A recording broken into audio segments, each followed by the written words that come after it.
चर्चा करना जरूरी है कि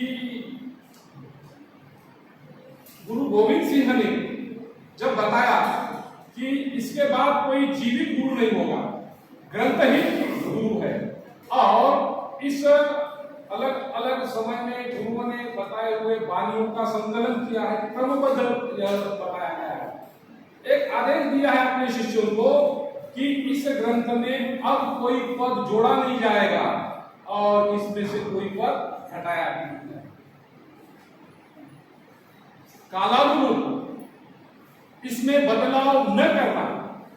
बाबा साहब अम्बेडकर जब घोषणा करते हैं 1935 में धर्मांतरण की, विश्व के सारे धर्मों का अध्ययन करते हैं और विश्व के सारे धर्मों का अध्ययन करते करते सिखिज्म की ओर बाबा साहब आकृष्ट हो जाते हैं, आकर्षित हो जाते हैं, क्योंकि इसमें समता की बात है, इसमें भाईचारे की बात है, इसमें स्त्री पुरुषों को समानता दिया है, जाति निर्मूलन की बात इसमें है।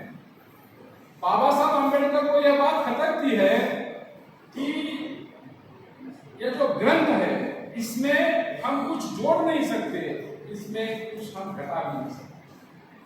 काला के तत्व पर हम इस ग्रंथ की कोई मीमांसा नहीं कर सकते, अंतिम सत्य है, क्योंकि वह गुरु ग्रंथ साहिब में बताया गया। भले ही 100 साल बाद, 200 साल बाद, 500 साल बाद वह बात कालबाह्य हो जाए, जोड़ना और घटाना किसी भी शिष्य को अधिकार नहीं। सिख दर्शन हमको यह बताता है कि एक ओंकार है, उसका चिन्ह है पंजाबी में ऐसा इस प्रकार से एक लिखा हुआ और इस प्रकार से ओंकार का चिन्ह है, अर्थात ईश्वर एक है और यहाँ सभी धर्म के लोगों के लिए इस ओंकार का अनुकरण करना, उसका पालन करने की अनुमति है। कोई भी व्यक्ति आकर इस ओंकार का पालन कर सकता है और मनुष्य के जीवन में जो जरा मरण वाला ये जो चक्र है उस चक्र से मुक्त हो सकता है। हमारे जीवन का उद्देश्य क्या है, हमारा लक्ष्य क्या है, हमारे इस यहाँ जन्म लेने का उद्देश्य क्या है, तो इस ओंकार के माध्यम से गुरु जी ने अभी बताया है। सिखों के लिए आवश्यक है कि प्रति समय प्रति क्षण नाम स्मरण करना चाहिए, सुमिरन करना चाहिए और नाम स्मरण करने से ही हमारी आध्यात्मिक उन्नति हो सकती है। गुरु जी सारे गुरुद्वारों में हमने देखा कि नाम स्मरण बहुत जरूरी है। नाम स्मरण से हमारा मन, हमारी आत्मिक उन्नति हो सकती है। मोक्ष प्राप्ति भी हमारे जीवन का उद्देश्य होना चाहिए और इस मोक्ष प्राप्ति के मार्ग पर चलने के लिए गुरु जी हमें सत्य का मार्ग बताते हैं और सच्चा मार्ग भी दिखाते हैं। सिखिज्म के अनुसार उपवास करना, तीर्थ यात्रा करना, अंधविश्वासों का पालन करना, मृतकों की पूजा करना, मूर्ति पूजा करना, ये सारे कर्मकांड कालबाह्य है। इन सारे कर्मकांडों को सिखिज्म में कोई स्थान नहीं है। सिख धर्म का उद्देश्य यह है कि लिंग, जाति, धर्म, प्रांत इससे भी परे जाकर हमको क्या करना है, ईश्वर और एकेश्वर को मानना है। हम ईश्वर की संतान हैं, उस एक ईश्वर की संतान हैं, इसलिए स्त्री और पुरुष के बीच कोई भेदभाव करने की आवश्यकता नहीं है। हमको धर्म का आचरण करना चाहिए। ऐसी परिस्थिति में ये बात मुझे जब मैं सोचता हूँ कि धर्म मनुष्य के लिए होना चाहिए, सामने बूढ़े सर बैठे हुए हैं, आज परिस्थिति ऐसी है, हम धर्म के लिए जी रहे हैं और धर्म के लिए मर रहे हैं। धर्म हमारे लिए नहीं, हम धर्म के लिए। यानी एक तरफ हम आधुनिकता की बात कर रहे हैं, मानवता की बात कर रहे हैं और धर्म के लिए सब अब लोग एक दूसरे के उनके पैसे लगे। ऐसी संगोष्ठियों के माध्यम से हमको यह सोचना जरूरी है, चिंतन करना जरूरी है कि हमको इस धर्म को लेकर इस धर्म के पीछे कहां तक भागना। मैं नांदेड़ से संबंध रखता हूं जहां गुरु गोविंद सिंह जी की समाधि है। 2008 में बहुत बड़ा समारोह वहां हुआ सब, और मैंने देखा, महीना भर में वहां रहा, घूमता रहा, देखता रहा, अच्छी बातें उनकी देखता रहा, अनुभव करता रहा। शहर भर में लंगर थे, सब तरफ सेवा भाव बहुत था, परंतु यह संप्रदाय धर्म के लिए जी रहा है।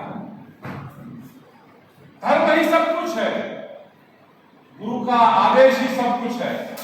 भले ही 500,000 साल पहले कहा हो, मुझे इस विषय पर इस धर्म की निंदा नहीं करनी, परंतु वह धर्म किस काम का जो मनुष्य को मनुष्यता से विभाजित करता है। धर्म अगर हमारे अंदर भेदभाव कर रहा है, कोई हिंदू है, कोई मुसलमान है, तुम्हारा रंग अलग है, तुम्हारा अलग है, तुम्हारा मजहब अलग है। हमारी संस्कृति, हमारी परंपरा है।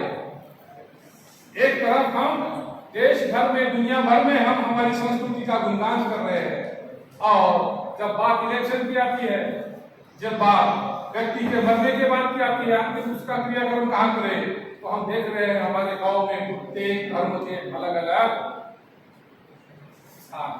बड़े बड़े ताले लगाए हैं। फलाने धर्म के अलग स्मशान भूमि, फलाने धर्म के अलग स्मशान। जीते जी तो हमारी कॉलोनियां हैं अलग अलग, मरने के बाद भी एक व्यक्ति को दूसरी व्यक्ति के धर्म के स्थान पर जलाने की और दफनाने की अनुमति हम नहीं दे सकते। यह कहाँ की विसंगति है, यह हमारी कैसी संस्कृति है, इस पर सोचना भी युवाओं के लिए जरूरी है, इस पर बदलाव होना भी जरूरी है। सिख धर्म में 4 अनुष्ठान बताए गए हैं। पहला अनुष्ठान है जन्म, जो जन्म के बाद से सारी विद्या गुरुओं में की जाती है। और दूसरा अनुष्ठान बताया गया है आनंद करज, आनंदमय मिलन या विवाह समारोह जिसको हम कहते हैं।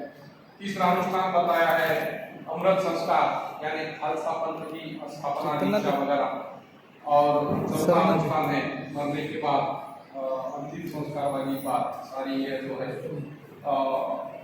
सिख धर्म के गुरुद्वारे जैसे कि मैंने आपको बताए थे, उपदेश के संदर्भ में बताते हुए गुरु जी बताते हैं, नानक जी बताते हैं कि हमको नामस्मरण करना है और इसकी ही मुक्ति की प्राप्ति हो सकती है वगैरह वगैरह वाली बातें। निष्कर्ष पर हम आते हैं, और निष्कर्ष पर आते समय गुरु जी कहते हैं कि गुरु ग्रंथ साहब ने ये जो बात बताई है, मूल मंत्र जो दिया है, एक ओंकार सतनाम करता गुरु निर्भव निर्भय अकाल मूर्ति अजुनी स्वैरव गुरु प्रसादी, यानी गुरु के नाम स्मरण से ही, ओंकार करने से ही हमारी मुक्ति वगैरह हो सकती है।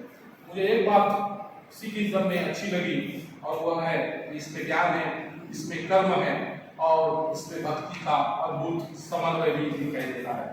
इसमें ईश्वर की प्राप्ति के लिए अहंकार रहित प्रेम और विश्व भर में सिखों के संदर्भ में गाए जाने वाले भजनों का भी मुझे यहाँ पर एक अच्छा यहाँ सिखों के संदर्भ में बताया गया है। सिखिज्म खालसा पंथ की स्थापना करता है। खालसा पंथ गुरु गोविंद सिंह ने आखिरी गुरु थे, 10वें गुरु थे, उन्होंने खालसा पंथ की स्थापना की है। खालसा पंथ में अब तक 9 गुरुओं तक हमारे जैसे ही सिख दिखते थे। खालसा पंथ में दीक्षित होने के बाद गुरु गोविंद सिंह जी अपने अनुयायियों को 5 प्रकार की बात करते हैं, यानी सिख की पहचान कैसी है, उपदेश है, कंघी है, कड़ा है, कच्छा है। ये सारे तत्व गुरु जी ने अपने शिष्यों को बताए गए हैं। केश, कंगा, कच्छा, कृपान और कड़ा खालसा पंथ के माध्यम से गुरु जी अपने अनुयायियों को दीक्षित करते हैं।